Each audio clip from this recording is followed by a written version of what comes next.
When comparing Denmark and the United Kingdom from a tax perspective, the fundamental question is not simply which system is better, but which one aligns more closely with your income level, lifestyle preferences, and expectations for public services. In this video, we will walk through the key elements of each tax system, explore how they affect different types of earners, and outline the broader trade-offs you should consider before making a decision. Let's start with the basic structure of taxation in each country. Denmark is known for relatively high personal income taxes, combined with a very comprehensive welfare state. Taxation there is progressive. As your income rises, not only do you pay more in absolute terms, but the marginal rate, what you pay on the next unit of income, increases significantly. At typical full-time professional incomes, total effective income tax can be well over 40%, once national, municipal, and labor market contributions are included. And for high earners, it can approach some of the highest levels in the OECD. The United Kingdom, by contrast, also applies a progressive income tax, but with lower top marginal rates and a structure that, overall, tends to leave more net pay in your hands at higher income levels.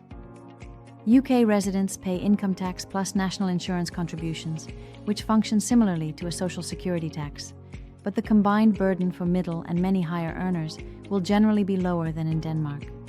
However, headline rates only tell part of the story. The real comparison lies in what you receive in return. Denmark's higher taxes fund a wide range of universal benefits and public services. Citizens and residents have access to high-quality, largely free at point-of-use healthcare, heavily subsidized childcare, and tuition-free higher education. The state also provides robust unemployment benefits and relatively generous parental leave.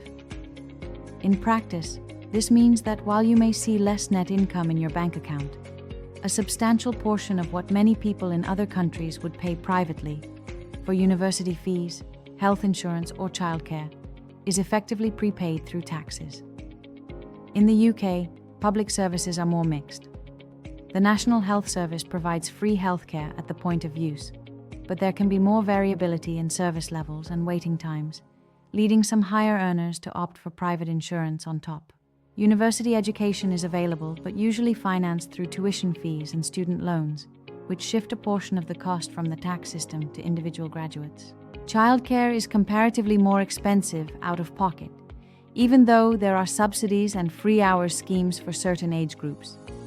For you as an individual or family, the crucial question is whether you prefer a model where the state takes more upfront in taxes but directly covers a broad range of life costs, or a model where you retain more cash but bear greater responsibility for managing and financing services privately.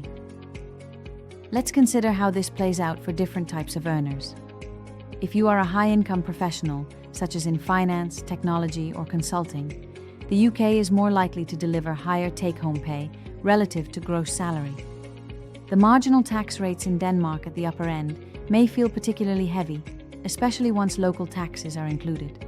In the UK, while there is still a steep progression and loss of certain allowances at higher incomes, there is typically more room to optimize your net position through pension contributions, investment structures, and, in some cases, residency planning within the broader European or international context.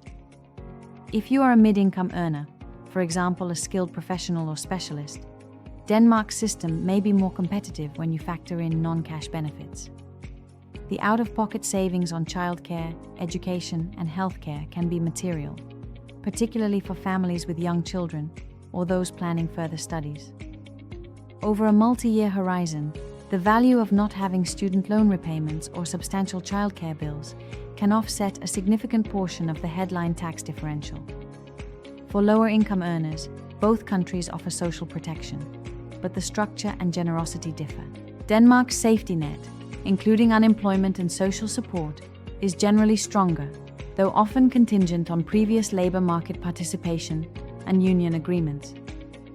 In the UK, there is also a system of benefits and tax credits, but replacement rates for lost income tend to be lower, and navigating the system can be more complex. For entrepreneurs and business owners, corporate and capital taxation also matter. Denmark has a competitive but not ultra-low corporate tax rate, and expects owners to pay significant taxes on distributed profits. The UK has historically positioned itself as relatively attractive for investment, though corporate tax rates and rules have evolved in recent years. For individuals whose primary income will come through business structures rather than salary, the gap between the two systems can narrow or widen, depending on specific tax planning strategies and future policy changes. Beyond rates and structures, there is also a qualitative dimension. Denmark consistently scores highly on measures of public trust, institutional quality, and perceived value for taxes paid. Many residents feel that the system is transparent, predictable, and delivers tangible, visible benefits in everyday life, from safe infrastructure and efficient digital public services to strong social cohesion.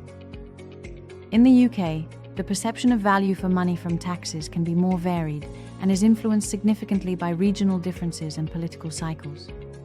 This doesn't necessarily make one system better than the other, but it does shape how comfortable people feel with the trade-offs they are making. Ultimately, choosing between Denmark and the UK from a tax perspective comes down to aligning fiscal reality with personal priorities. If your primary objective is maximizing after-tax income, particularly as a high earner, and you are comfortable taking more responsibility for arranging private services, such as education funding, childcare, or supplementary healthcare, the UK is often more favorable. If, on the other hand, you value a high degree of social insurance, prefer to see core life costs socialized through the tax system, and are planning a family or further studies, Denmark's model may provide better long-term value despite higher nominal tax rates. Both systems are subject to political change, so if you are making a relocation decision, it is sensible to consider not only current rules, but also the direction of recent reforms and public sentiment around taxation and spending. Before taking any final decision, you should run scenario analyses based on your specific income, family situation, and career trajectory, ideally with professional advice tailored to cross-border tax implications, social security coordination, and long-term wealth planning. By comparing not just what you pay, but also what you receive, and how that matches your personal and professional goals, you can determine whether Denmark or the UK offers the tax environment that works better for you.